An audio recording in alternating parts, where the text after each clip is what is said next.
이 지금 마이크가 좀 나은 것 같아요? 네? 좀 낫죠? 어제부터요?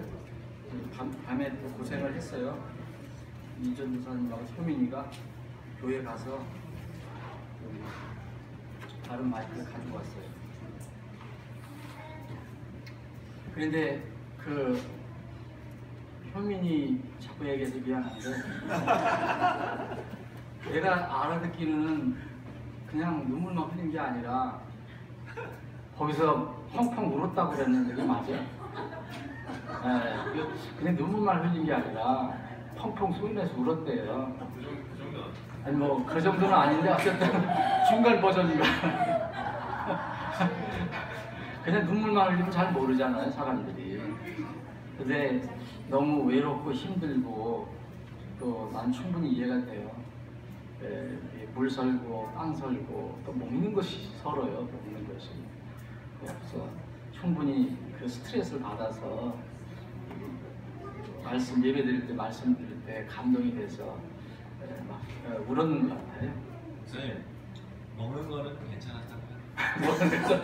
근데 효민이 글쎄 모르겠어. 먹는 거는 괜찮아요. 저는 늦게 가고 이 햄버거를 못 먹어서 아주 고생을 했어요.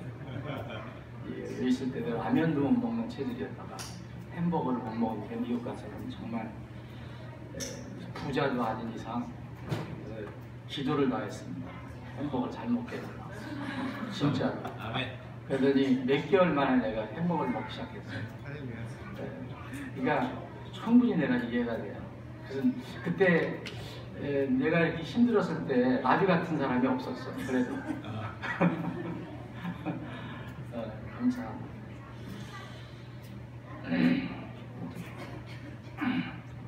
오늘 두 번째 시간인데요.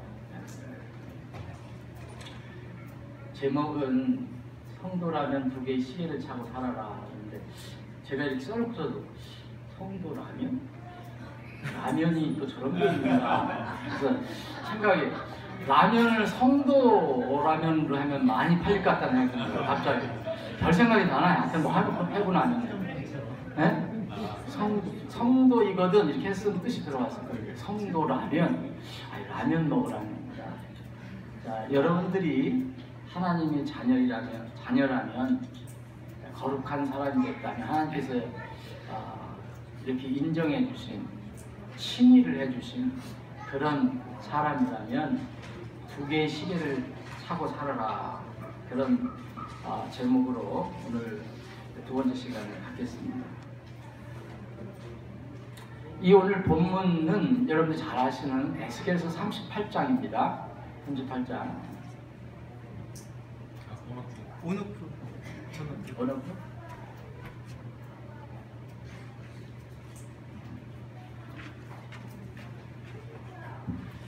자, 우리는 사람들은 다 시계 하나를 차고 있어요. 옛날에 시계도 없었어요. 지금 대부분 여기 시계를 차고 있어요. 우리 어린 친구들 많죠. 어린 친구들도 많이 차고 있는데 시계 안 차고 있는 분들도 있네. 그런데 이 성도라면은 두 개의 시계가 필요하다. 여러분들 차고 있는 시계에 제일 좋은 거 차고 있는 분이 누구예요? 김지사님? 김지사님이 제일 좋은 시계. 아마 김지사님이 제일 좋은 시계가 무슨 시계인지 모르죠. 오메가인가 모르지만 제 시계도 꽤 좋은 시계거든요. 이게 37년 전에 제가 결혼 기념 시계인데 세이코예요. 세이코인데 지금도 잘 맞아요. 신기해요. 아주 저긴 건 아닌데 뭐 오메가 롤렉스 정도는 안 되는데 하여튼 잘 맞습니다. 어쨌든 근데 더 좋은 시계가 있잖아요. 오메가. 우리 김지수님 오메가 차고 계세요? 제일 좋은 시계라고. 더 좋은 시계 같은데 나는 임집사님이 제일 좋은 시계를 차고 있는 줄 알았더니 김집사님이 제일 좋은 시계를 차고 있어요. 근데 이런 좋은 시계를 차고 있어도 이 또 하나 시계를 차고 있지 않으면 성도는 어두울 수밖에 없어요.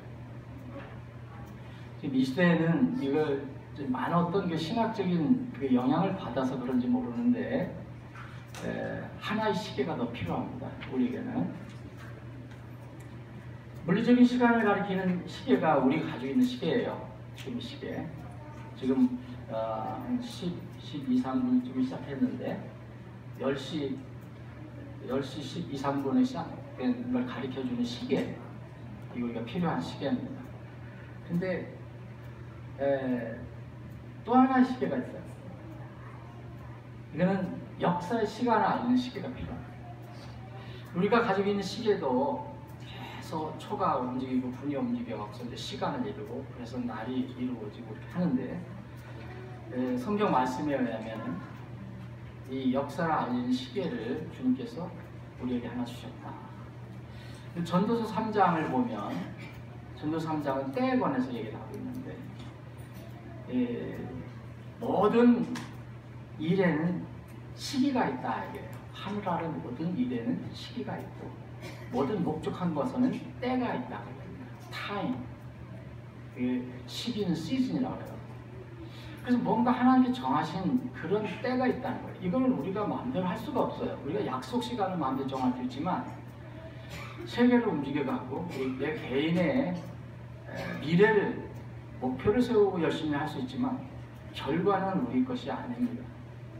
그래서 이 전도서 3장을 보면 때에 관해서 얘기하면서 제일 첫 번째 전도 3장 2절에 보면 오늘 제가 그것을 정리를 못 해드렸는데 생각이 나서 오늘 같이 말씀드립니다.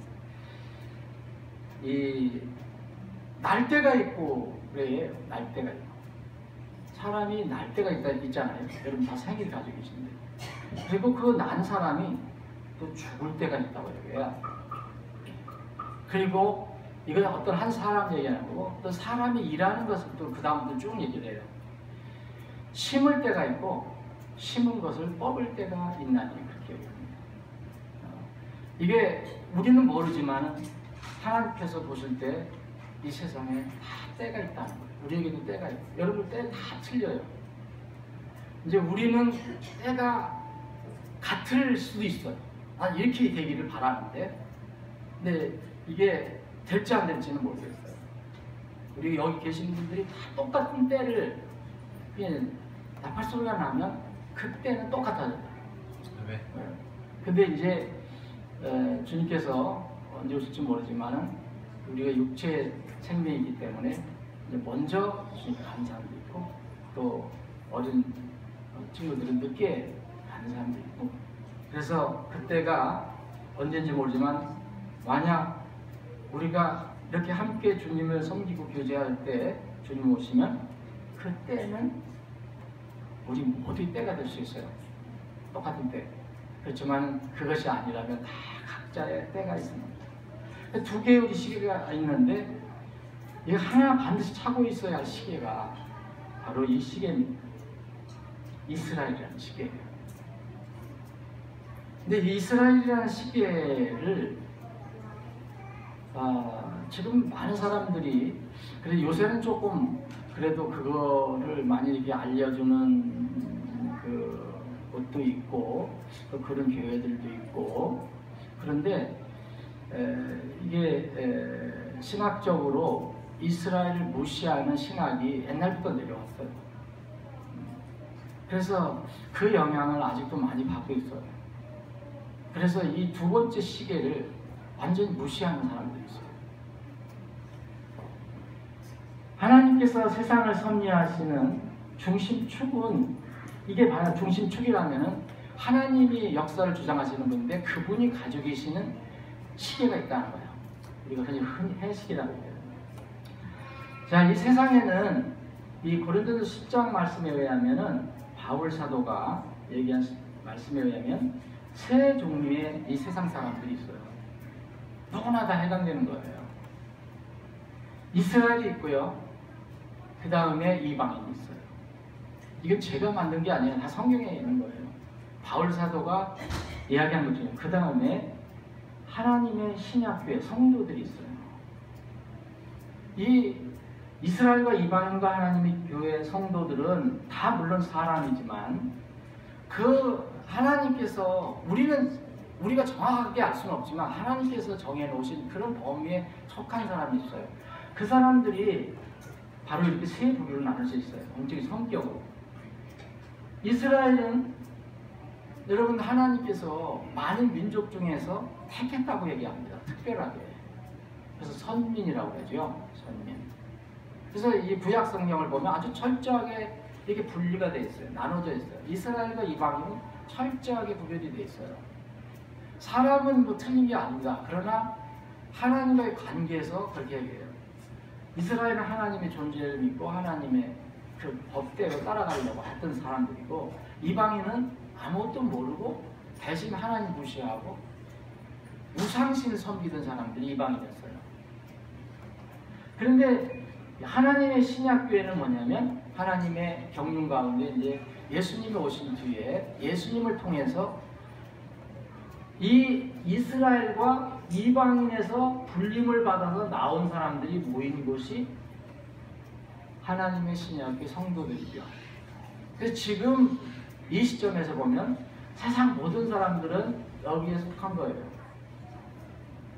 지금 이스라엘에도, 지금 팔레스타인에 있는 이스라엘의 국민들도 여기에 속한 사람이 있고 여기에 속한 사람이 있어요. 유대인이면서도 여기에 속한 사람이 있어요. 우리 주위도 알아듣고 지금 나도 하나님의 신약교회 성도라고 이렇게 얘기하고 있어요. 네. 누구든지. 근데 지금 이방인도 여전히 있어요. 이거는 이스라엘 사람이 아닌 사람, 물론 당연히 이방인이지만 여전히 하나님의 신약교회에 속하지 않은 사람들이 이방인. 그런데 이 두 종류 차이는, 여기는 아브라함의 피를 받은 사람들, 하나님께서 정하신 민족에 속하는 사람들. 아직은 여기에 두 부류는 아직 하나님을 안 믿는 사람들이죠. 근데 우리는 하나님의 은혜로 여기에 속하게 됩니다. 그러면 이 세 부류 중에서 이방 민족, 이방인들은 이스라엘과 하나님의 이 해시계에서는 이방인들은 이스라엘과 절대로 분리가 불가능해요. 영적으로 분리되어 있지만은 하나님이 역사를 움직이게 하시는 데는 절대 분리가 불가능해요. 이유는요, 하나님께서 이스라엘과 이방인의 관계를 통해서 역사를 이루어 가셔요. 자, 신약교회는 유대인과 이방인에서 구원받은 모인 사람들이기 때문에 여기와 또 분명히 연결이 돼요. 성경 말씀을 보면,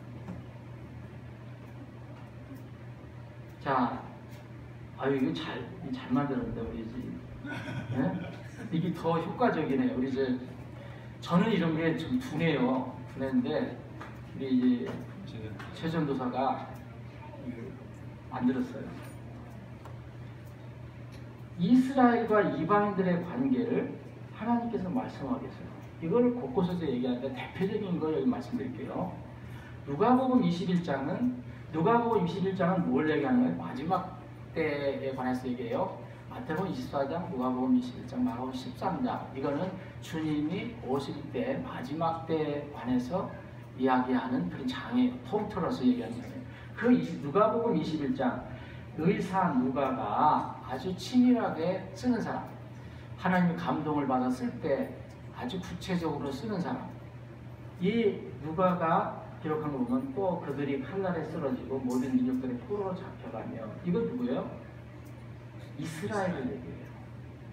이게 이방인을 얘기하는 게 아니에요. 자, 예루살렘은 이스라엘의 수도예요. 이방인들의 때가 찰 때까지. 자, 이 두 부류는 이렇게 연결이 되어 있어요. 서로 원수처럼 지내지만 하나님의 역사에서는 이 두 부류가 연결이 돼가요. 그래서 굳이 이것을 어떻게 표현할까 여러분들이 좀 이해를 돕기 위해서 어젯밤에 좀 생각해 봤는데, 우리 조정인 자매님 집에 앞에 가면은 시소가 있어요. 있죠? 있어요? 네. 놀이터. 안 타봤어도 모르시구나. 나는 한번 그때 가서 타봤어요. 그래 우리 집사람이 어른이 무슨 그 시골 타고 있냐 그랬는데 나는 그런 걸 타면 신기하거든요. 그런 거 한번 해보고 싶어서. 근데 가만히 생각 어젯밤에 생각나는 게 시소관계예요. 시소관계. 시소가 이게 평행선이 있잖아요. 양쪽에 상대방이 있잖아요. 양쪽에 서로 바라다는 보는데 원수는 아니지만 하여튼 상대방이 있어. 근데 한쪽이 힘을 줘서 막 무거운 사람이 들어가면 어떻게 한 사람 올라가요. 근데 여기가 또 무거우면 올라가요. 어쩌면 시소관계라고 볼 수 있어요. 예루살렘과 이방. 그래서 역사를 보면 아브라함으로부터 시작된 이 이스라엘 백성들이 하나님과의 관계에서 계속 순종했으면 계속 좋은 일만 있었을 건데 시소에서 올라가는 것이 좀 위험한 거죠? 내려가는 게 좋은 거예요? 뭐 시소 게임하면 뭐가 좋은 거예요? 모르겠어요. 하여튼 모르겠어요. 하여튼 어쨌든 위로 올라가면 좀 위험하잖아. 그렇게 생각한다면 이 하나님께서 이렇게 높이 올린다는 게 아니라 하여튼 위험하게 할 때가 있었어요. 하나님 불신하고 순종할 때. 그런데 묘하게 그때 하나님은 이방인 쓰세요. 이방인에게 힘을 주셔서 이방인들이 다루게 하세요. 그리고 또 하나님께 순종하면 이방인은 이스라엘을 깨면 안 돼요. 속된 말로 해서. 여러분들 열왕기 같은 거 읽어보세요. 특별히 다윗 시대 보세요.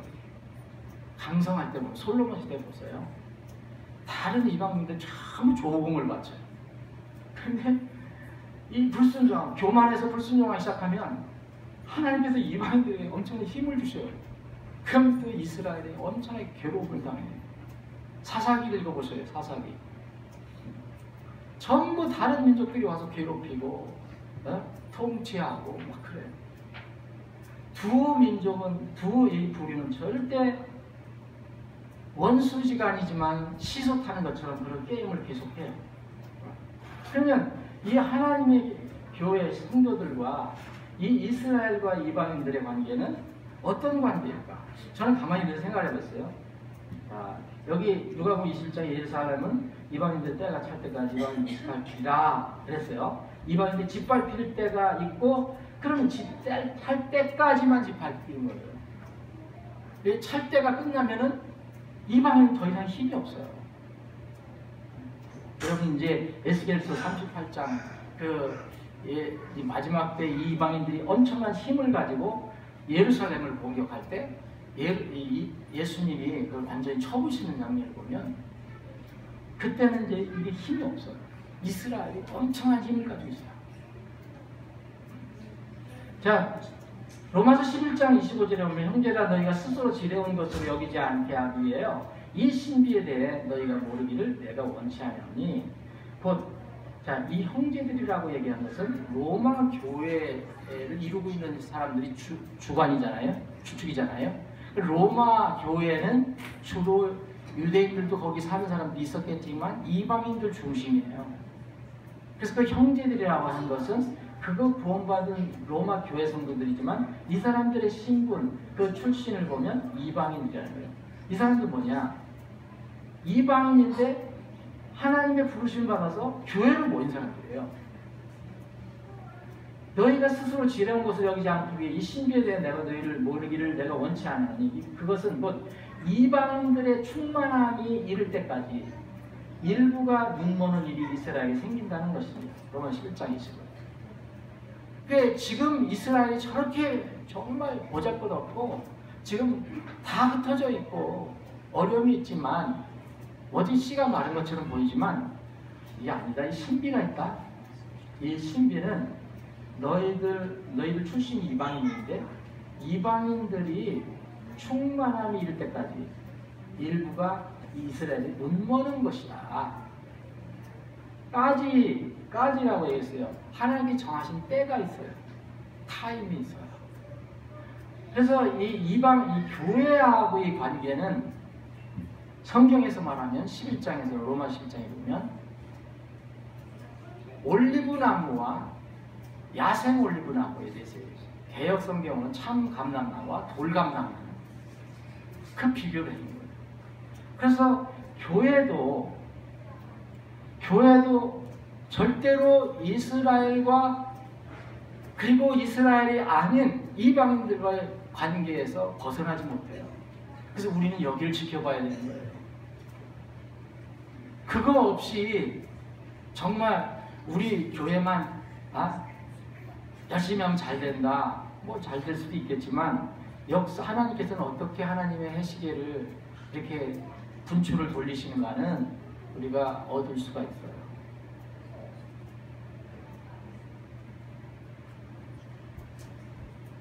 근데 여기 보면은 로마 11장 17절 18절에 보면 또한 그 가지 중에서 얼마 꺾이고 그 가지 중에서 얼마 꺾인 것이 누구예요? 이스라엘이에요. 야생 올리브나무인 네가 우리 원래 이방인이었어요. 우리도 다 이방인에 소속됐어요. 지금도 민족적으로는 이방인이에요. 우리 이스라엘이 아니라. 그런데 내가 그들 가운데 접붙여져서 올리브나무에 접붙여져서 참 감람나무에 접붙여져서 올리브나무의 뿌리와 기름짐에 참여하게 되었을 텐데 이게 무슨 말입니까? 올리브나무는 아직도 눈멀고 있는데 그런데 구원이 여기서부터 시작이 된다고 했어요. 하나님의 기회예요. 그 가지들을 향하여 자랑하지 말라. 너희들 지금 구원받고 교회를 이뤘다고 거의 지금 이스라엘 저렇게 볼품없다고 교만하지 말라. 이 얘기예요. 바울 사도가. 자랑할지라도 네가 지금은 자랑하더라도 내가 뿌리를 지탱하지 아니하며 여러분 우리 뿌리가 바울 사도가 얘기하는 그때 로마 교회 성도들에게 얘기하는 이 로마 교회 뿌리는 너희들이 아니다. 이거 원래 유대 가지에서 나온 거다. 내가 뿌리를 지탱하지 않으면 뿌리가 너를 지탱하는 거야. 뿌리가 어디로 했습니까? 뿌리. 그게 이스라엘이에요. 그 무슨 말입니까? 예수님이 이스라엘에서 나오셨어요. 유대인에게는 아니었어요. 하나님의 계획이 있어요. 그래서 신약교회 성도들은 우리가 이스라엘을 지금 위해서 기도하고 그들을 돕고 한다 해서 우리가 그들을 지탱해 주는 게 아니에요. 하나님의 계획에서는 그 이스라엘이라는 뿌리 속에서 우리가 지탱받는 거예요. 예수님이 그래서 팔레스타인으로 재림하셔요. 기독교가 가장 융성한 미국이나 한국으로 오신 게 아니라. 그래서 하나님께서 주장하시는 이런 세상 역사, 이스라엘 제약에서는 이루어질 수 없어요. 저는 이거에 대해서는 좀 달리하는 사람들이 있는데 이건 자유지만 아무리 성경을 읽어봐도 이것은 아닌 것 같아요. 만약 이스라엘을 무시한다면 미래 역사 정확히 알 수가 없어요. 여러분 지금 역사적으로 반유대주의라는 게 뭐냐면은 앤티세미티즘이 금세기에 와서 일어난 게 아니에요. 이게 반유대주의라는 것은 절정이 히틀러가 나와갖고 600만 명 이상 되는 유대인을 무참히 죽였잖아요. 그것뿐만 아니라 곳곳에서 많이 죽었어요. 그래서 이게 반유대주의인데 사실 반유대주의는요 언제 시작했냐면 성경에서부터 시작이 됐어요. 처음서부터. 여러분 원래 유대인의 아브라함의 이 자손들은 많이 있었지만 그리고 아브라함, 이삭, 야곱을 통해 야곱의 12지파 중에서 야곱이 유다가 나오고 12지파가 쭉 나오는데 그 12지파에 속하지 않은 아브라함의 자식들이 있어요. 이삭은 아브라함 아들 이삭의 아들은 야곱인데 이삭은 아들이 몇이에요? 야곱과 에서잖아요. 근데 에서는 지금 유대인이라고 하지 않습니다. 그들은 혹시 아브라함의 후손이니까 히브리 민족과 관련이 있다고 했지만 유대인이라고 하지 않아요. 지금 에서는 지금 이스라엘 주변에 있는 북에 흩어져 사는 그 후손들이 그렇다고 볼 수 있어요. 에서. 아주 극도로 미워하고 있죠. 지금. 그때 당시도 에서하고 나중에 화해는 했지만 에서가 얼마나 미워했습니까? 죽이겠다고 했어요.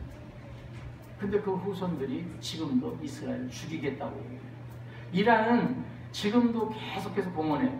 이스라엘 지구상에서 아주 씨를 말려버리겠다, 멸절시키겠다고 얘기하잖아요. 거기 대통령도 그렇게 얘기하고 그 무슨 그 뭐야 거기 종교 지도자 대통령보다 더 높이 있는 사람 호메이니가 이런 사람이 항상 얘기해요. 이스라엘 이 지구상에서 아주 멸절시키겠다라고 얘기해요. 이 반유대주의는 근세에 나온 게 아니라 그런 것들이 뿌리가 되어 있어요. 이 반유대주의 이게 여러분 기독교에도 들어왔어요. 이게 누굴 통해서 들어왔냐면 로마 카톨릭을 통해서 들어왔어요.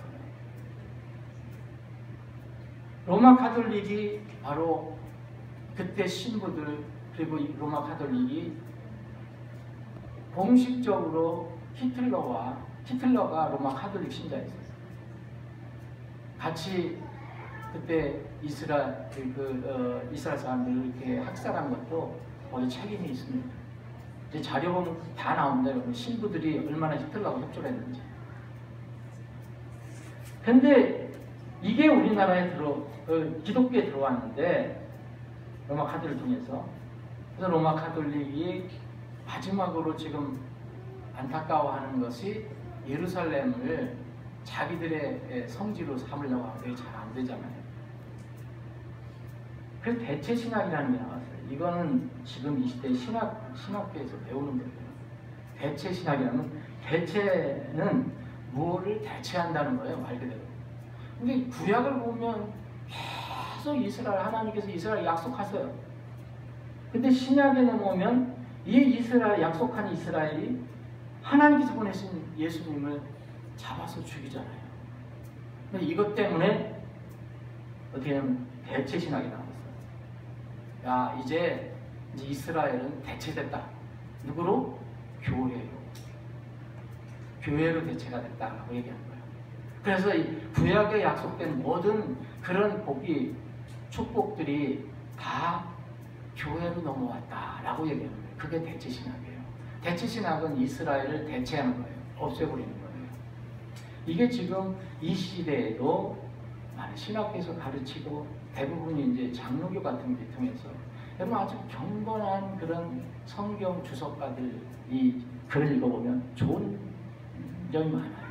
근데 그 주석가들의 글을 보면은 거기에 이렇게 뿌리가 있어요. 전부 이 이스라엘에 관해서 얘기하는 거를 또 해석하는 걸 보면 교회에게 하신 약속이라고 다 얘기해요. 사실 구약에서 교회를 얘기하는 것은 정말 무리예요. 근데 그런 경건한 성경 해석가들도 그렇게 얘기해요. 왜냐하면 그 사상이 영향을 받은 거예요. 특히 장로교 계통에서 천주교, 장로교 이런 계통에서 이게 심합니다. 그러면 이스라엘이 정말 꺾였다고 그랬는데 그 꺾인 것은 바울 사도의 논점에 의하면 이스라엘이 꺾여야지 교회가 생깁니다. 이방인들에서 불림을 받았고 이스라엘이 꺾여야. 그래서 우리는 교회는 절대로 이스라엘을 잊어버리면 안 돼요. 아멘. 유대민족이 멸망되고 흩어지는 이런 일들이 이루어졌고 또 지금 회복이 이루어지고 있어요. 이스라엘은 하나님께서 불러내셨잖아요. 아브라함을 갈대아 우르 지방에서 지금 같으면은 뭐 이라크나 그런 지방, 바빌론 지방 거기에서 처음에 이교도했던 아브라함을 불러서 이제 내가 너에게 큰 민족을 이루겠다. 너를 통해서 세계 민족이 복을 받게 해주겠다라고 얘기해요. 근데 이 민족에게 하나님께서 이렇게 너는 나의 관계를 기억하고 나를 잘 섬겨라 그랬는데 만약 그렇지 않으면 나를 무시하면 내가 이런 일을 하겠다 해서 하나님이 경고하신 게 있어요. 곳곳에 많이 나오거든요. 레위기 26장에 보면 내가 너희를 이교들 가운데 흩을 것이다 라고 하나님께서 예언을 해주셨어요. 경고를 해주셨어요. 이스라엘 백성들이 다 들었지요. 신명기 28장에 보면 32, 30절 주께서 너와 또 내가 내 위에 세울 왕들을 너나 내 조상들이 알지 못하던 민족에게로 끌어가십니다. 하나님께서, 주께서 끌고 가시는 거예요. 이게 하나님의 계획 가운데 있어요. 64절 보면, 신명기 28장 64절 보면, 주께서 너를 땅의 이 끝에서 저 끝까지 모든 백성들하고 흩으시리. 이건 문자 그대로 이루어졌어요.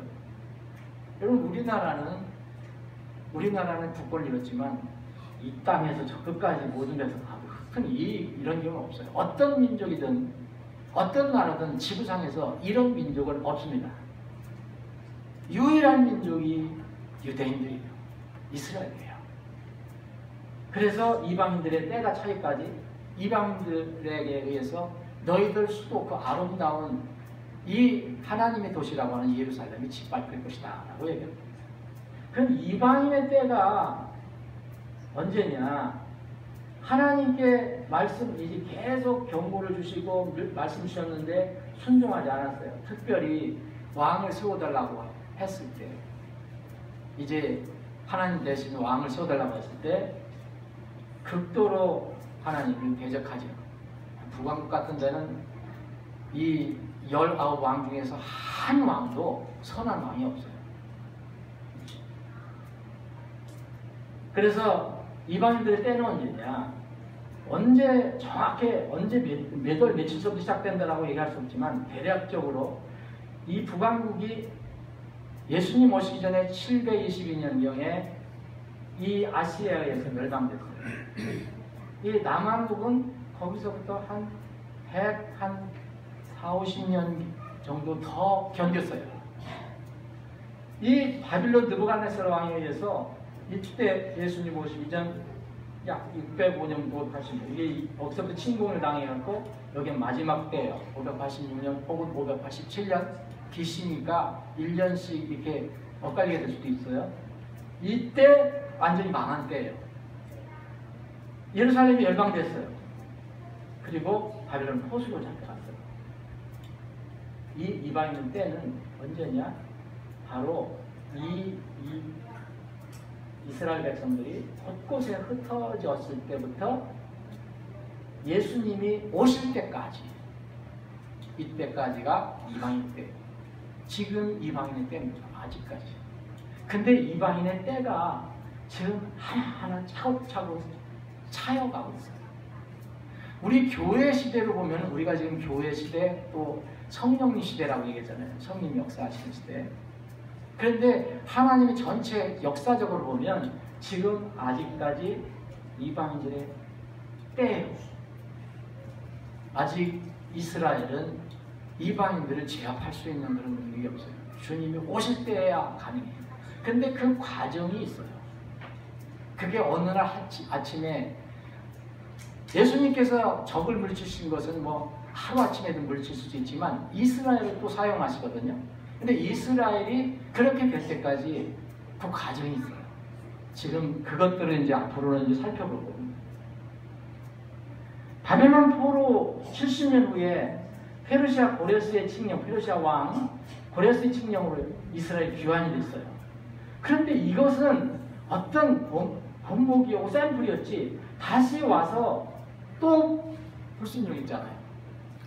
예수님이 예루살렘 내려오시고 우셨어요. AD 70년에 로마 장군 타이터스 장군의 디도 장군에 의해서 두 번째 멸망에서 완전히 흩어집니다. 사람들은 여기 1900여 년 이때부터 흩어진 것 따지면 지금 한 1900년간 돼요. 근데 그때 전서부터 하면은 수천 년이에요. 근데 이때부터 따져보면은 한 1900년, 뭐 어떤 사람 2000년이라고 얘기하는 거예요. 이때 120여 개국에 흩어졌어요. 처음에 바벨론에 흩어질 때는 바벨론으로 포로가 잡혀졌어요. 북왕국이 멸망할 때는 여러 나라에 이 포로로 잡혀가서 나중에는 어떻게 혼혈됐기 때문에 그 사람들은 다시 돌아오지 않았어요. 그래서 이제 이스라엘이 회복된다는 거예요. 이 하나님께서 약속을 하셨잖아요.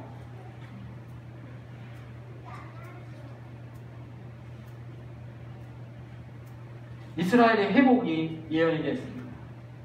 하나님께서 마지막 때를 말씀하시면서 무화과 나무를 얘기해요. 마태복음 24장은 종말장이잖아요. 그때 하나님께서, 예수님께서 무화과 나무 비유를 했어요. 아까는 로마서 바울 사도는 올리브 나무 비유를 했어요. 올리브 나무는 접붙이는 것이 무화과 나무보다 좋은가 봐요.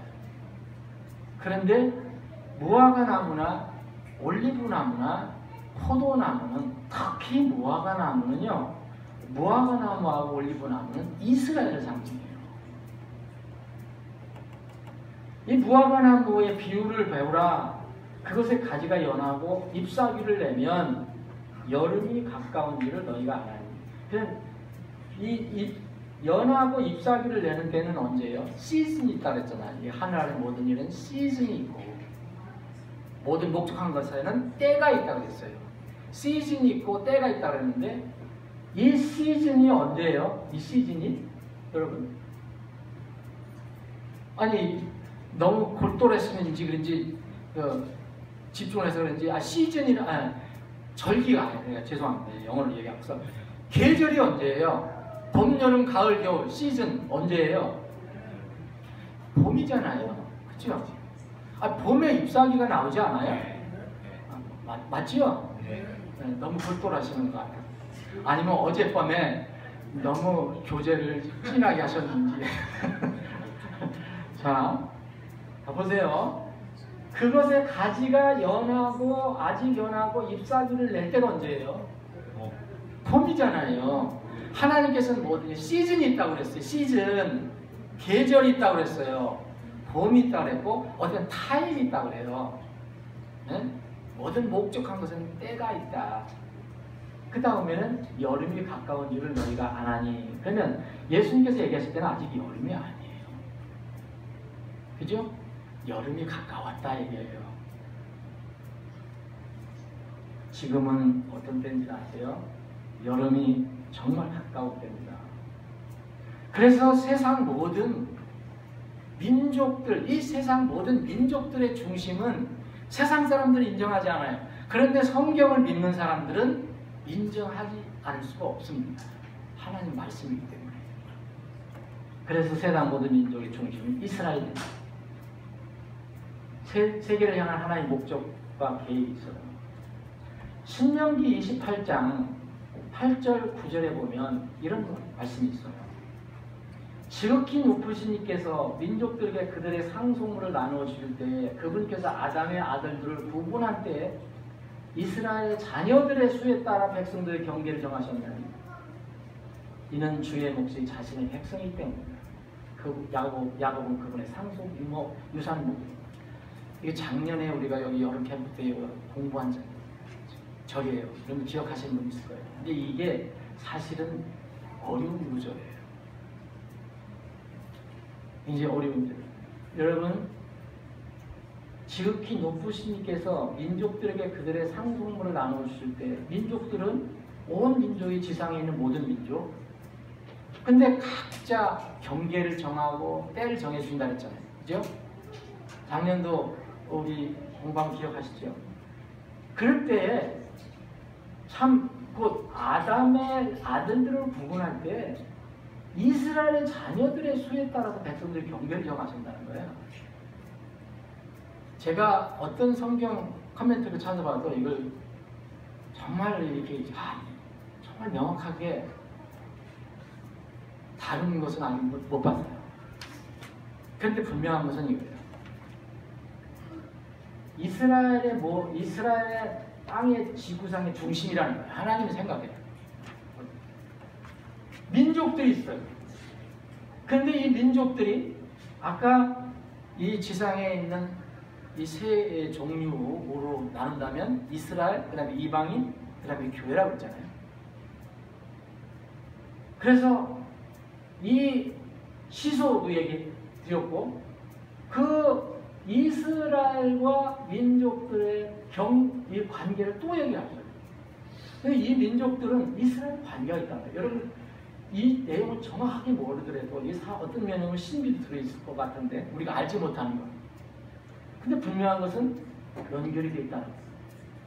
이스라엘 자녀들의 수에 따라서 백성들의 경계를 정했다고 해요.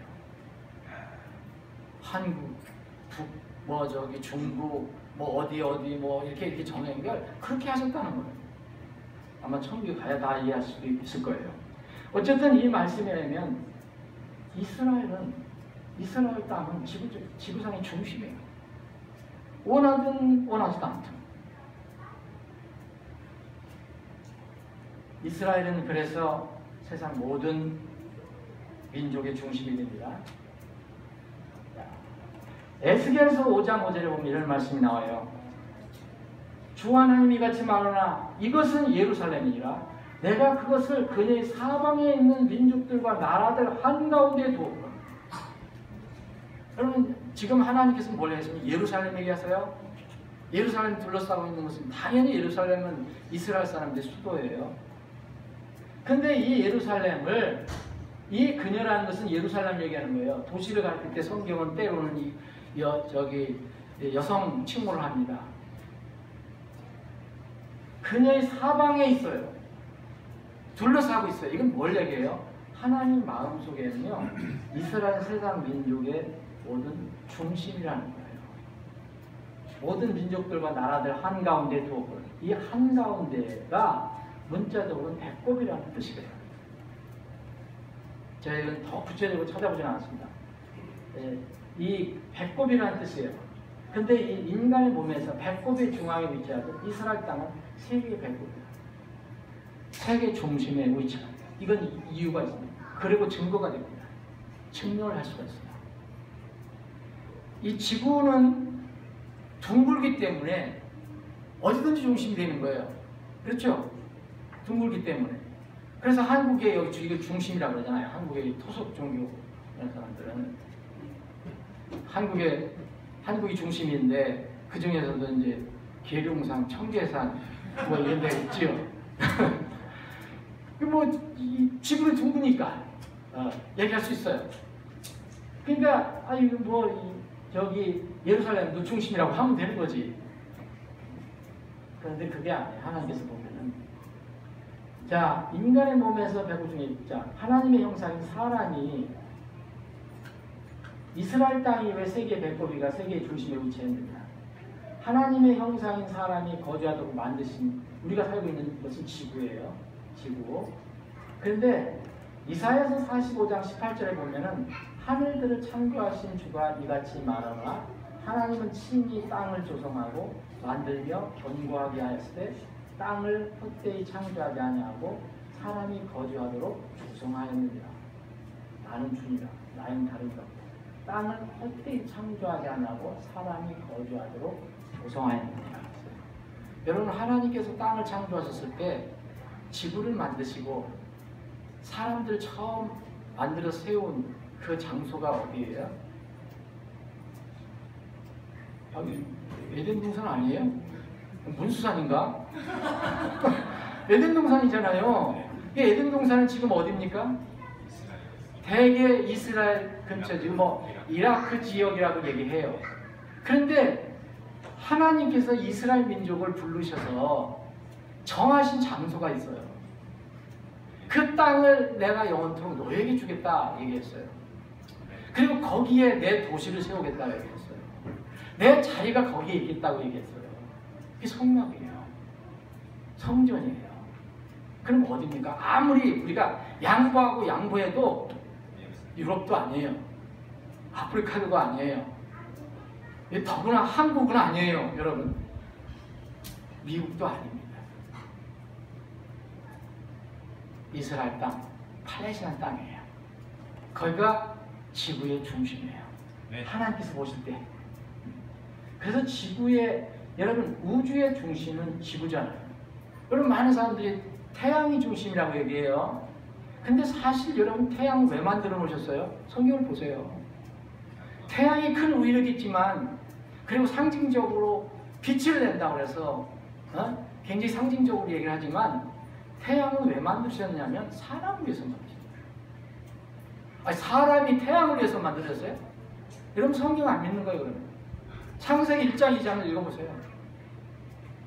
사람을 위해서 만드신 거예요. 하나님의 형상인 여러분들을 위해서 만드신 거예요.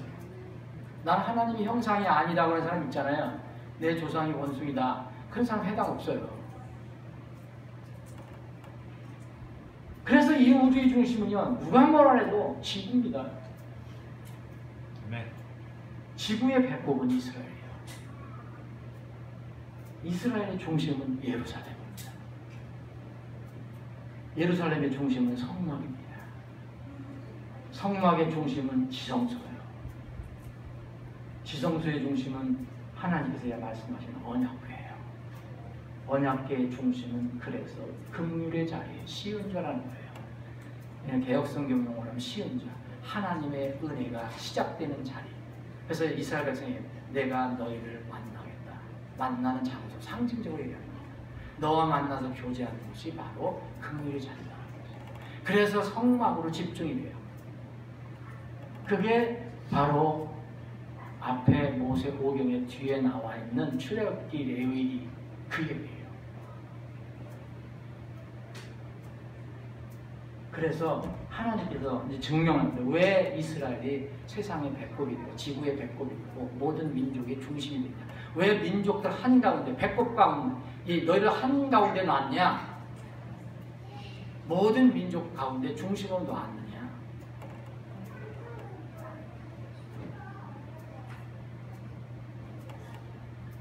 이런 이유로 하나님께서는 아브라함의 씨를 축복하는 자는 복을 받고 저주하는 자들은 저주를 받게 하는 영적 원리를 세우신 거예요. 그럼 창세기 12장 3절 하루 말씀드렸죠. 자, 주님께서 이 영적 원리를 세우셨어요. 너를 축복하는 자들에게는 내가 복을 주고. 이거 누구죠? 너는 아브라함이죠. 아브라함은 이스라엘 조상이에요. 내가 복을 주고 너를 저주하는 자들에게 내가 저주를 내리니 내 안에서 땅의 모든 가족들이 복을 받으려 하셨더라. 아멘. 여기에 복과 저주의 기준이 정해졌어요. 하나님께 정하신 거예요. 이거 여러분들이 나는 그거 동의 못합니다. 항의해도 할 수 없어요. 그래서 시편의 120편 6절에 보면 예루살렘의 피스를 위해서 기도하라. 예루살렘의 평화를 위해서 화평을 우리 화평으로 번역했어요. 예루살렘의 피스, 평화, 화평을 위해서 기도하라. 너를 사랑하는 자, 예루살렘을 사랑하는 자는 형통할 것이다. 아멘.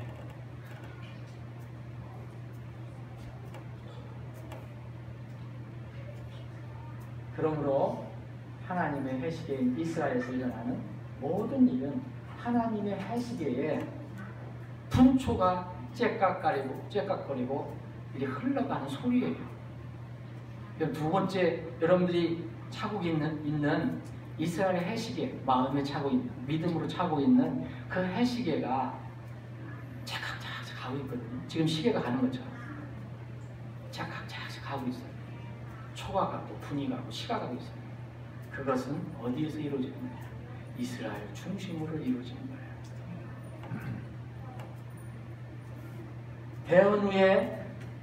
대언 약 2000년 후 성취된 큰 일을 보겠습니다. 여러분, 이스라엘 백성이 전에 구약 성경을 말고, 네? 사실은 그 전에 레위기서부터 시작하면 몇 천 년이죠. 그런데 이 예수님이 오셔서 1세기에 오셔서 말씀하신 것, 이걸 근거로 하면 성취된 많은 일들이 있는데 여러분 머리에 쉽게 두 가지만 넣으세요. 2000년 후에 이루어질 거예요. 지난번에 우리 최전도사님 강의할 때, 설교할 때도 얘기죠. 그전에도 말씀드려요. 마지막 때는 언제부터 시작되는 거예요? 마지막 때. 예수님 올 때부터 시작되는 거예요. 예수님 오실 때부터. 마지막 때 드리라고 했어요. 그래서 그때 중심이 바로 마지막 때의 마지막 때라고 해요. 이 이스라엘이 재건국이 이루어졌어요. 이스라엘이 완전히 없어졌는데 다시 이루어졌어요. 그게 무화과 나무의 비유입니다. 예수님 말씀하신 거. 그 1세기에 비유를 하셨잖아요. 마태복음 24장, 이 누가복음 21장은 1세기에 말씀하신 거예요. 근데 이게 언제 이루어질까? 그랬는데 도무지 이거는 아무도 이것을 믿을 사람이 없었어요. 믿는 사람이 없었어요. 1세기가 지나고 2세기가 지나고 3년. 점점 이스라엘은 정체성을 잃어가고 또 흩어져. 온 곳 흩어져. 거기 정착하고 있어요. 그런데 놀랍게도 정통 유대인들은 자기 언어를 계속 사용하고 있었어요. 자기 민족들이 계속 모였어요. 그게 회당이에요. 시나가. 어느 지역이든지 정통 유대인들은 자기 모임 장소를 만들어놨어요. 그래서 유대인들의 회당이에요. 소련에서도 그렇게 했고 미국에서도 그랬고 어느 곳에서도 다 그렇게 했어요. 아랍 쪽에서도 그렇게 했고 준비가 되었죠. 절대 이스라엘이 사라진 게 아니었어요. 그게 바로 무화과 나무의 싹과 잎이 돋는 때였어요. 에스겔서를 기준으로 하면은 37장에 마른 뼈들이 그 마른 뼈들이 가득한 골짜기, 이 에스겔이 환상을 봤는데 마른 뼈들이 가득한 골짜기가 하나님께서 말씀하시니까 소음을 불어넣으시니까 그 뼈들이 막 움직여갖고 일어나는 거예요. 생명체로. 그게 거기서 뭐라 하냐면요, 여러분 그 에스겔서를 보면 여러분 그걸 이제 하나님께서 그런 말씀 안 하시면 우리가 이렇게 해석할 수도 저렇게 할 수도 있는데, 그 뭐라 하면 에스겔서 읽어보시면 이것은 온 이스라엘의 온 집에 관한 이야기라고 얘기했어요. 아멘. 그럼 누가 더 이상 얘기할 필요가 없는 거예요. 아멘. 하나님께서 온 이스라엘의 집에 관해서 말씀하신 거니까요. 근데 이때 많은 뼈들였던 이스라엘이 회복이 됩니다. 물론 완전하지 않지만 무화과 나무 여름 얘기하셨죠? 예수님께서 마태복음에는 무화과 나무만 얘기했어요. 왜 이유를 아십니까? 마태복음에서는 무화과 나무만 얘기하세요. 여름. 누가복음에는 무화과 나무와 모든 나무를 또 얘기했었어요. 이유 아시죠? 마태복음은 주로 수신자가 유대인이에요. 다른 민족에 대해서 별 관심도 없어요. 그런데 누가는 이방인 출신이에요. 누가는 주님께서 말씀하신 것을 그대로 또 다른 때 얘기하실 수도 있어요. 무화과 나무와 모든 나무를 보라 이렇게 기록을 하고 있어요. 무화과 나무하고 모든 나무는 다른 거예요. 무화과 나무 다르고 모든 나무 달라요. 이게 무화과 나무는 이스라엘이고 모든 나무는 이방인입니다. 그래서 2차 대전 이때가 언제겠냐, 여러분. 여러분 그 이스라엘의 재건국이 시작된 전후가 뭐예요? 2차 세계대전이에요. 1945년에 2차 대전이 끝나요. 우리가 그래 1945년 8월 15일 해방을 받은 거예요. 어떤 사람은 우리가 독립운동에서 해방할까는데, 여러분 우리 독립운동에서 해방도 받은 거 아니에요. 물론 독립운동 하는 분들 수고했지만 누가 해방시켜 주신 거예요? 하나님께서 해방시켜 주신 거잖아요. 하나님께서 미국 이런 열강들을 통해 갖고 우리가 독립운동을 아무리 한다고 해도 그 일본이 그 원자탄 2개 먹지 않으면 항복하겠어요? 우리가 원자탄 만들어서 떨어뜨린 거 아니잖아요. 우리가 열심히 하되 하나님의 섭리는 부정하지 말아야 되는데, 요새 하나님을 인정하지 않는 사람들은 엉뚱한 얘기를 많이 하더라고요. 2차 세계대전까지 전 세계 독립국가, 2차 대전 1945년에 끝난 2차 세계대전 그 전까지는 여러분 찾아보시면 다 나와요. 50개, 60개 정도예요. 나라가. 그때는 국제, 지금은 유엔이 아니라 연맹, 1차 세계대전 끝났을 때 연맹을 구성했잖아요. 연맹. 그게 잘 조성이 안 됐어요. 그게 5, 60개밖에 안 됐어요. 그런데 2차 대전이 독립운동 확산으로 해서 이후에 지금은 아마 192개가 넘었을 거예요. 거의 200여 돼요. 자, 이제 봄이 왔어요. 무화과 나무에도 봄이 왔고 모든 나무에도 봄이 왔어요. 무화과 나무에는 그래서 1945년 2차 세계대전이 끝나고 나서 1948년 3년간 영국에서 터키를 몰아내고 거기 지배했던. 그래서 1948년 이 5월 16일, 14일 이제 이스라엘 건국을 선포하는 거예요. 그리고 이때 2차 세계대전이 끝나고 나서 수많은 나라들이 이제 나라가 됐어요. 우리도 조선이라는 이름만 가지고 있었다가 1948년 우리는 8월 15일 대한민국을 그때 처음으로 건국한 거죠. 근데 우리나라 대통령께서는 1919년이라고 해요. 근데 자유의 그런 자유대로 알아서 하는 거죠. 그런데 특징이 보세요. 무화과나무하고 모든 나무를 보세요. 다른 나라 모든 나무 보세요. 이산 없이 그곳에서 타민족의 지배를 받아오다가 독립했어요.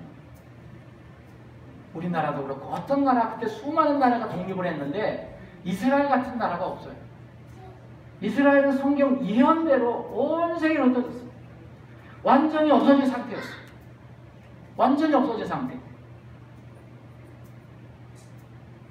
여러분, 이 사건 발생 전에 이사야 대언자는 예수님 오기 전에 700년의 사람이에요. 이사야 43장 5절 6절에 보면 이렇게 얘기해요. 두려워하지 말라. 내가 너와 함께하니라. 하나님께서 이사야 대언자를 통해서 이사야 민족에게 이렇게 얘기해요. 내가 내 씨를 동쪽에서부터 데려오고 너를 서쪽에부터 모으리라. 너무 놀랍지 않아요? 여러분, 1948년 이 이스라엘이 건국되기 전에 이제 미국이 그때 열강이 됐는데 이스라엘을 건국을 도와줘요. 소련이 붙잡고 있는 것도 놓아줘요. 이게 다 여러 가지 곡물 사건 뭐 이런 걸 통해서 놓아줄 수밖에 없는 상황이 돼버려요. 소련에서도 오고 동에서도 오고 서에서도 오고 다 오기 시작해요. 놀라워요. 그런 거 보면. 동쪽에서 데려오고 너를 서쪽에서 모으리라. 내가 북쪽에서 이르기를 내놓으라 할 것이요. 남쪽에서 이르기를 붙잡아두지 말라. 내 아들들을 먼 곳에 데려오고 내 딸들 땅끝에 데려오라 하니라. 동서남북 다 모이기 시작했어요. 이스라엘.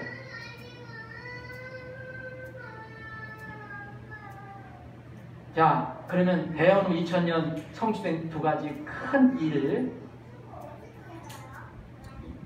이스라엘의 재건국입니다. 2600년 전에는 예레미야, 에스겔이 대언한 거고요. 예레미야 30장 3절에 주가 말하노라. 날들이 이르며 내가 내 백성 이스라엘과 유다의 포로된 자들을 다시 데려오며. 이게 한두 번 얘기하는 게 아니라 반복적으로 여러 번 얘기하는 거예요. 그들로 하여금 내가 그들의 조상들에게 준 땅으로 되돌아오게 할 터인즉 그들이 그 땅을 소유하리라. 주가 말하노라. 에스겔서 11장 17절. 그러므로 이르기를 주 하나님이 이같이 말하노라. 내가 심지어 너희를 백성들로부터 모으며 너희가 흩어져서 거하던 나라들부터 너희를 소집하고 이스라엘의 땅을 너희에게 주리라. 이스라엘이 이때 시온주의 운동을 벌였거든요. 정치적으로. 이게 무슨 그 시온주의 운동 때문에 온 게 아니에요. 하나님께서 그렇게 이끄셨기 때문에 된 거죠. 성경대로 그렇게 된 겁니다. 제가 조금 전에 말씀드린 걸 얘기했는데 이제 17년에 여러분 영국 외무장관 발포와 이 외무장관이 선언해버려요. 이제 히브리인들, 이스라엘들은 귀환해도 좋다. 그때 영국이 가장 큰 열강이었어요. 미국은 그때 그런 힘이 없었어요. 영국이 최강국이었어요. 1차 세계대전이 일어났을 때 팔레스타인은 터키군이 지배했었어요. 이것은 난공불락이라고 했어요. 근데 영국군이 어떻게 해서 이 터키군을 몰아낼까 했는데 이사야서 4장 31.5절에 있는 것이 이때 예언이 이루어졌다고 얘기해요. 이사야서 31장 5절에 보면 새들이 날듯 만군의 주가 예루살렘을 보호할 것이요 또 그것을 보호하고 건지며 나아가서 그것을 보존하리라. 이사야 대언자가 미리 얘기했는데 이게 재밌는 얘기가 있어요. 이 영국군이 이 터키군이 팔레스타인, 이 예루살렘을 지배하고 있었는데 어떻게 쫓아낼까? 이 지상군으로는 도저히 안 된다는 게 결론이 나왔고 이 어떤 것을 생각했느냐면 그때 영국군이 최초로 비행기로 공격을 하기 시작했어요. 첫 공격이에요. 이게 비행기 첫 공격. 영국군은 세계 최초로 비행기를 투입합니다. 그러니까 이 지상에서는 엄청나게 강했는데 터키군이 그 적이잖아요. 모슬렘이잖아요, 사실. 그런데 그냥 지금이 전투기는 아니지만은 프로펠러 단 뭐가 새 같은 것이 날아다니면서 막 위에서 총을 쏘니까 기겁을 하고 다 터키군이 혼비백산했다. 그게 바로 이스라엘에서 물러간 이후예요. 그래서 영국군이 지배를 하게 됩니다. 영국군이 처음에 그 외무장관이 이 발포화선이라는 것은 이스라엘 돌아가도 좋다 그랬는데 터키군이 버티고 있습니다. 그리고 조금 전에 말씀드린 이거예요. 1972년에 우크라이나에는 소련의 곡창지대예요. 그런데 예상 흉년이 들었어요. 근데 이 곡물을 또 미국에는 풍년이 들었어요.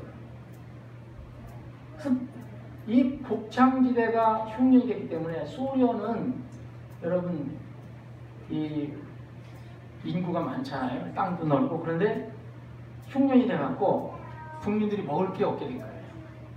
그래서 미국에 손을 벌리지 않으면 안 됐어요. 미국은 농사가 잘 돼갖고 곡식이 너무 많은 거예요. 근데 1974년 미국 곡물 5대 메이저는 모두 유대계에 있어요. 미국 국적을 가지고 있지만 미국에 지금 유대인들이 한 몇백만 명, 300만 명, 200만 명. 아마 제가 정확히 지금 기억을 못 하겠는데. 근데 이 적은 수가 미국을 다 지배하고 있어요. 지금 사실. 그래서 여러분들 아시는 그 곡물, 세계의 곡물 메이저가 있어요. 5대 메이저가 있는데 그 5대 메이저가 세계 곡물을 수출입하는 거 80%를 점유하고 있어요. 근데 그때 유대인을 출국시키라는 조건을 누가 제시하느냐면 그때 포드 대통령이 해요. 곡물을 내가 너희들에게 제공하겠다. 소련에게. 그런데 이 사람들이 이 메이저 그러니까 다 유대계잖아요. 그러니까 유대계가 대통령에게 압력을 준 거예요. 우리가 곡식을 다 팔겠다. 소련이 팔겠다. 근데 소련의 우크라이나 지방이든 이 소련의 유대인들이 굉장히 많아요. 그들이 가기를 원했지만 소련이 이 조건 달고 조건 달고 괴롭히고 막 그랬어요. 그랬을 때 포드 대통령이 이 곡물을 조건으로 해서 유대인들 다른 조건 안 달았다고 그랬대요. 오직 유대인들만 풀어줘요. 원하는 사람들 가게 하라. 귀한 조건을 걸은 거예요. 그래서 소련이 그때 허락한 거예요. 그래서 소련에서 엄청나게 팔레스타인으로 가는 거예요. 그 자료를 여러분 보시면 배 타고 가고 뭐 산맥을 넘어서 가고 막 나오잖아요. 이게 여러분 사건 발생 2700년 전에 성경이 예정된 거예요. 성취예요. 유대인들을 놓아주라는 명령을 하셨잖아요. 이사야서. 자, 무화과나무의 싹과 잎이 나는 사건. 이것은 이스라엘의 재건국입니다. 이게 봄이에요. 예수님 말씀하신 봄. 그럼 하나님의 다음 시간표는 뭘까요? 예수님 말씀해요. 너희들 봄이 오는 것이 아니야? 무화과나무가 가지가 연해지고 잎사귀가 나면 봄이 온 줄 아나니? 여름이 가까운 줄 아나니? 여름이 가까운 줄 아나니? 그 여름은 뭘 얘기할까요? 하나님의 다음 스케줄이 시간 스케줄은 여름이에요. 여름이 가까운 줄 아나니 그랬잖아요. 여름은 하나님의 왕. 이스라엘 사람들이 그렇게 유대인들이 그렇게 소원했던 지상의 왕국이 세워지는 거예요. 네. 하나님의 왕. 세상 이 천년 왕국이 이루어지려면 주님의 재림이 필수잖아요. 이건 뭘 얘기해요? 세상의 종말이고 세상의 종말은 하나님의 심판을 얘기해요. 이제 다시 한번 잠깐 이 대원 후에 2000 후에 성취된 여러 가지가 있는데 두 가지 큰 일을 지금 본 거예요. 첫 번째 이스라엘 재건국이죠. 두 번째는 이스라엘 땅의 회복과 이스라엘의 강성해진 거예요. 이건 제가 정리한 거니까 여러분들이 뭐 덧붙여줘도 뭐 동의 안 하셔도 좋아요. 근데 여러분들에게 잘 정리를 해드리려고 하니까 이 두 가지만큼은 이해를 해야 되겠다. 그래서 이스라엘 땅의 회복과 이스라엘의 강성해지는 것이 예수님께서 태어나신 지 2000년 만에 지금 이 시대에 이루어지는 거예요. 이스라엘 땅에 지금 회복되고 있죠. 이스라엘 재건됐어요. 구체적으로. 건국 후 50년이 안 돼서 1948년 5월에 독립을 했는데 우리나라도 1948년에 독립해 갖고서 지금 2019년이면 이제 70년 좀 넘었죠. 그래서 이 세계 역사적으로 한국이 이렇게 경제 발전한 것은 초유다 얘기를 해요. 그런 의미에서 보면 이스라엘하고 정말 흡사한 게 너무 많아요. 흡사한 게 너무 많습니다. 이스라엘도 이때 독립했잖아요. 근데 이스라엘은 2000년이 넘어가기 전에 벌써 강성한 나라로 이제 자리를 잡습니다. 건국 50년도 안 된 단기적인 시간에 지적으로, 기술로, 과학으로, 산업으로, 국방으로 이스라엘은 엄청난 발전을 합니다. 여러분, 우리나라가 이스라엘하고 많이 비교가 되는데 우리나라는 좀 아쉬운 게 좀 있죠.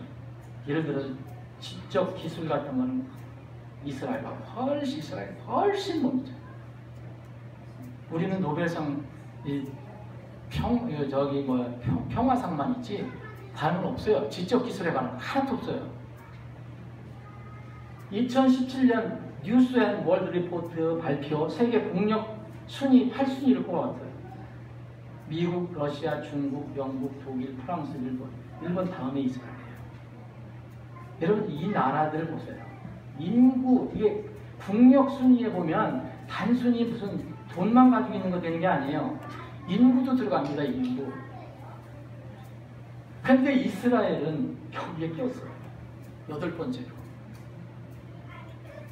이거 뭐 이 성경을 아는 사람들이 한 게 아니라 현상을 얘기하는 거잖아요. 지적으로, 기술로, 과학으로 세상에서 으뜸해요. 어떤 기술은 미국이 손 벌립니다. 노벨상 수상자는 유대인들이 거의 대부분. 유대인 1,500만 명이라고 해요. 지구상에. 근데 이게 유대인 1,500만 명은 팔레스타인 이스라엘 국민을 얘기하는 게 아니에요. 그 국민은 지금 한 800만도 안 돼요. 근데 유대인 민족, 책이 흩어져 있는 사람들. 이 사람 이스라엘 인구는 약 850만. 근데 유대인 1,500명인데 전 세계 인구 77억에 0.72%에 불과해요. 한번 계산해 보세요. 그럼 0.002밖에 안 돼요. 그죠? 0.2%. 근데 전체 노벨상 수상자의 30%를 점유하고 있어요. 노벨상 경제학상은 65% 유대인이에요. 미국의 경제대통령이라는 연방준비은행 FBR의 의장은 유대인들이 거의 독식해요.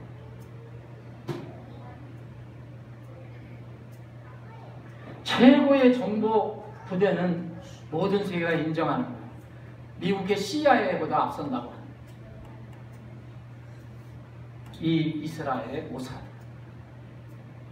모사드가 뭐 북한을 치려고 한다는데 그게 소문인지 아닌지 모르지만 이유가 있죠. 북한이 지금 핵 개발해갖고 이란에게 팔아먹으려고 그래요 지금.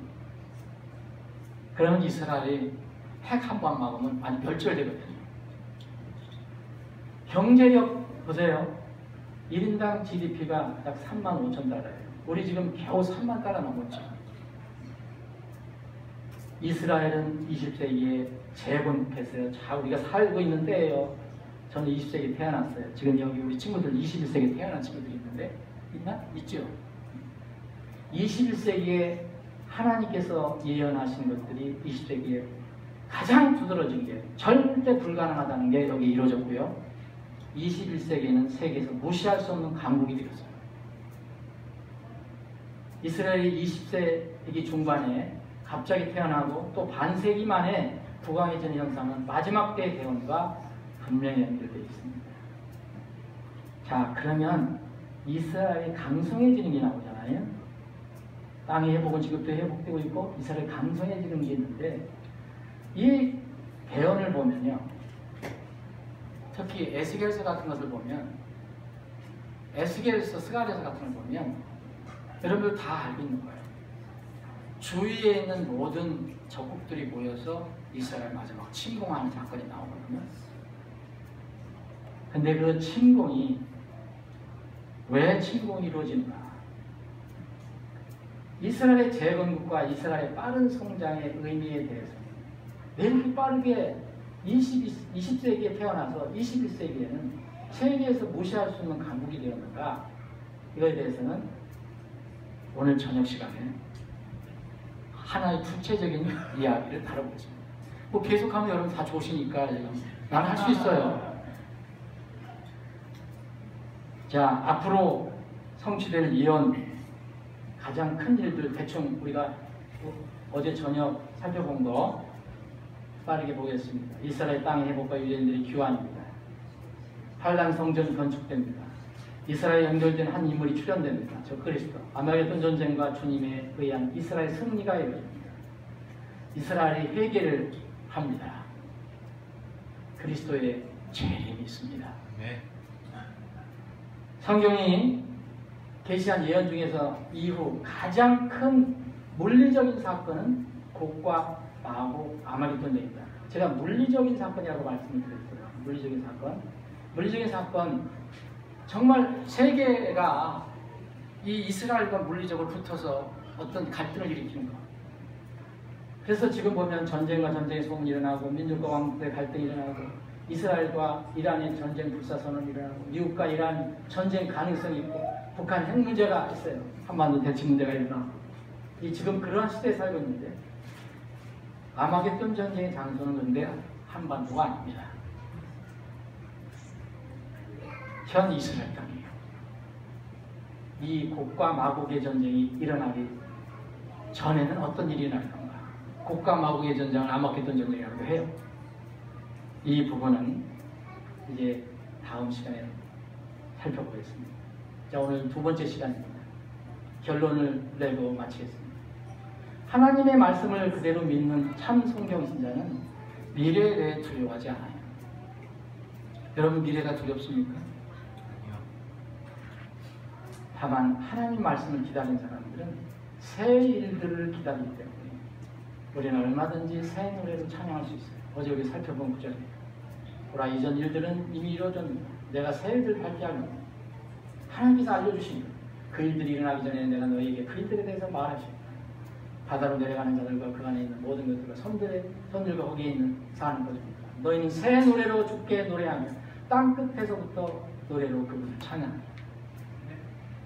우리는 이제 이 대언을 알면 그 하나님께서 우리에게 베풀어 주신 놀라운 그 사랑과 은총, 이 놀라운 은택을 날마다 누리며 감사하면서 결정적인 그때를 기다리며 사는 겁니다. 기쁘게 사는 겁니다. 두려워하지 않고 사는 것입니다. 다음 저녁 시간에 뵙겠습니다. 아버지 하나님, 둘째 시간에 주님께서 성경을 통해서 우리에게 알려준 그런 내용들을 다시 한번 살펴볼 수 있는 기회 주셔서 감사합니다. 주님, 계속되는 이 말씀 시간, 주님께서 이 말씀 시간을 사용해 주시고 주님의 영광을 위해서 써주시옵소서. 우리에게는 하늘에서 내려오는 충만한 은혜를 누리는 시간이 되게 주시옵소서. 오늘 이후로 진행된 모든 시간, 교제 시간에도 주님께서 함께 동행해 주시고 주장해 주시기를 원하오니 거룩하신 예수님의 이름으로 기도합니다. 아멘.